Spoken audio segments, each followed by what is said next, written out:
Okay, I've been cowboy, fisherman, construction, roofer, yard work, fruit and vegetable picker. Right now, my entire life revolves around those books. Books are a positive thing that, okay, if you have a vice and reading happens to be the vice, it's like you can get your buzz or your escapism or your dose of reality from this particular vice. And when you're done with it, you can either reread it or you can gift it to somebody else. And it's a very healthy vice more than anything. So I'm actually giving to the community and I can do it at a price that the community likes. When you come to my table, it doesn't matter who you are. You know, you're just a people.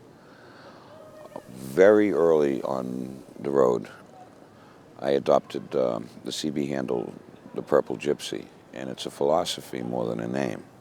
I look at all people as purple until proven otherwise. You know, I've been back in Cambridge now for about 7 years. A few years before I started the book business, and Harvard Square is just kind of drew me back. And you know, this was home, and if I can, this will be where I retire. Grew up in Harvard Square and rode bikes where Holyoke Center is before it was there.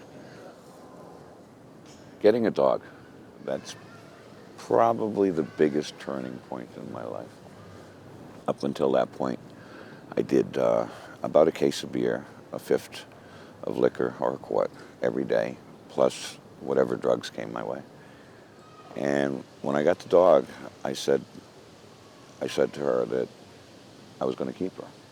And everybody I knew that was still living that lifestyle would raise their dog, have them for a couple of years, and lose them. And that dog lived to be 15 and a half.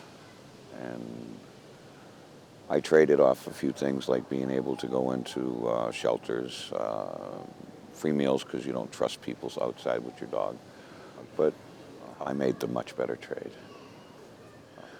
I try to take and I try to see what you see when you see me. And the very first thing that you're going to think is a homeless person. The one thing that I'd like to change out of that is a person who is homeless rather than a homeless person.